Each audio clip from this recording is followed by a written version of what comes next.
Retail Wrap number 23, is it me or has this year started as one of the worst years that we have ever had on record? Let's hope 2020 is going to get better, so let's get straight back into it. The figures have finally come out for the Christmas trade period, and after a very healthy November, it appears that things did seem to fall 0.5% in December for 2019. Clothing, footwear and accessories are down by 1.5%, which probably isn't surprising considering the amount of the closures that we've had from the retail apocalypse, with Harris Scarfs, Jeans West, Bardot and family-owned homewares brand Ishka. Food retailing was down 0.3%. These declines were somewhat offset by a 0.2% increase in other retailing, which is including books, sport and camping equipment, toys, games and cosmetics.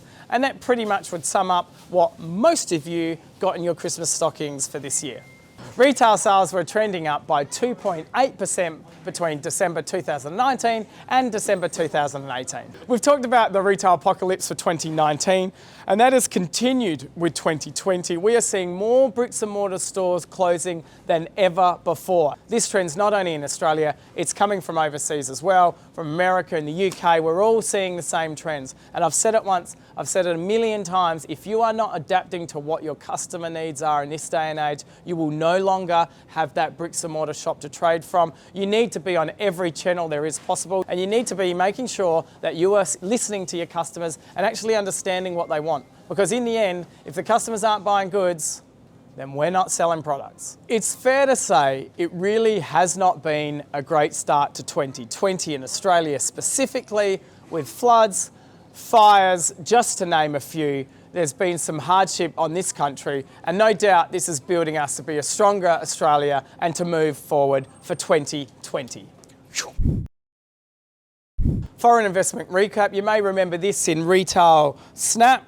China's Meng Yu has recently acquired Lion's portfolio here in Australia for $600 million.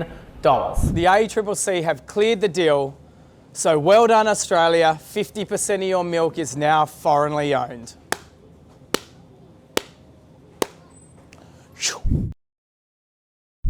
Crazy collectibles are hitting Australian shoppers again for 2020. There were suggestions that consumers were crazed and outraged by all these little things because they became at landfill, and there were petitions to stop the promotions from angry environmentalists and consumers. Coles and Woolworths have received major backlash last year about the collectibles not being environmentally friendly, seeing that they are pledging to reduce plastic pollution by removing single-use plastic.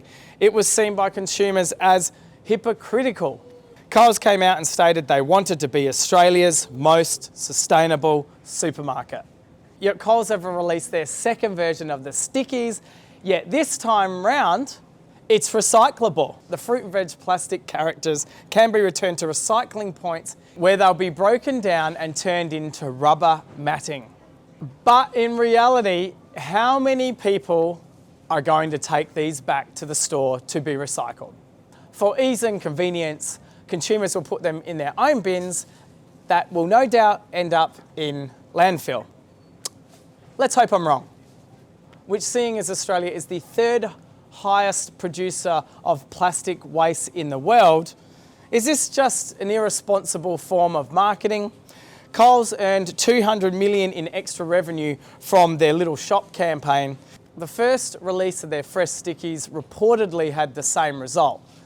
Let's face it, this is a very clever tactic from Coles and Woolworths and has clearly worked in the past. No doubt you're good at pest to power and it does work. I did like how Woolworths last year produced the seeds. That was a great initiative to get kids into the garden and showing that things can grow and they can eat, and that's a great initiative. But why are we continuing to bang on these little figurines that end up in landfill all the time? We all know that's where it ends. Even I have to tell my kids you can't have them, and thank God when the ads come on they go, ban that stuff. That's like the Exodus. So come on guys, I would have thought in 2020 we would have moved past tiny plastic things that go into landfill. Shiok Meats have created the world's first cell-based crustacean meat. the Singapore startup has created alternatives to prawns, crabs, and other crustaceans using stem cell technology. Cell-based food production is a baffling concept to many consumers. Cell-based meat or clean or cultured meat is genuine meat cultivated directly from animal stem cells, rather than slaughtering the animals. It's an ethical, sustainable and cruelty-free process producing actual meat with the same taste, texture and nutritional value rather than fake meat. Shiok meats have developed a media, and that's a food which helps the animal cells grow, and it's made of a synthetic and plant-based substance. They are not using the contentious fetal bovine serum, which as it sounds is the blood from fetal calves used to grow cells/tissues. In Australia, there are no regulations for cell-based meats, as there haven't been any food businesses seeking approvals. This is likely to change as 2 Australian companies have recently joined the clean meat industry. Puros in Brisbane and Vow in Sydney are looking to make cell-based meats a reality. Reports that cell-based meats are going to be hitting the market as soon as 2025. The first cell-based burger in the US was reportedly $330,000. Costs are now down to only $2,400, and they're saying by as early as 2021, which is next year, will be down to $5.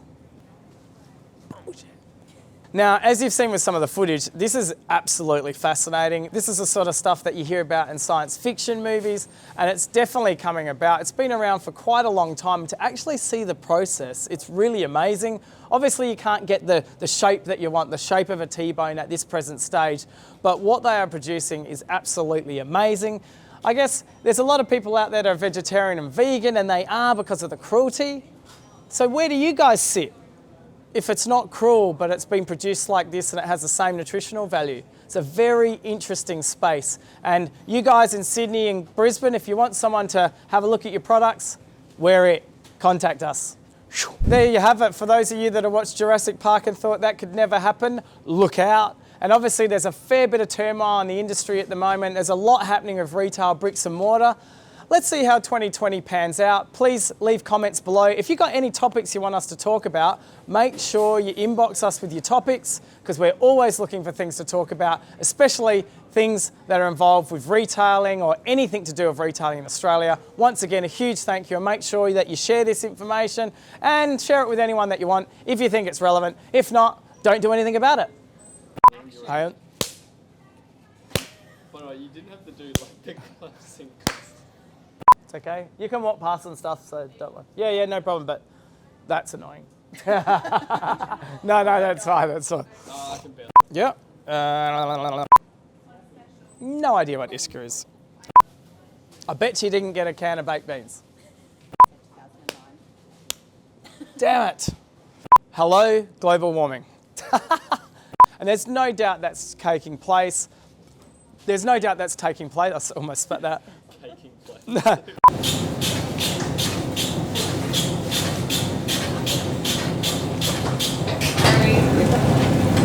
Sounds pretty cool, huh? You could do that into a rap, I reckon. Rap dog. Yeah, rap dog.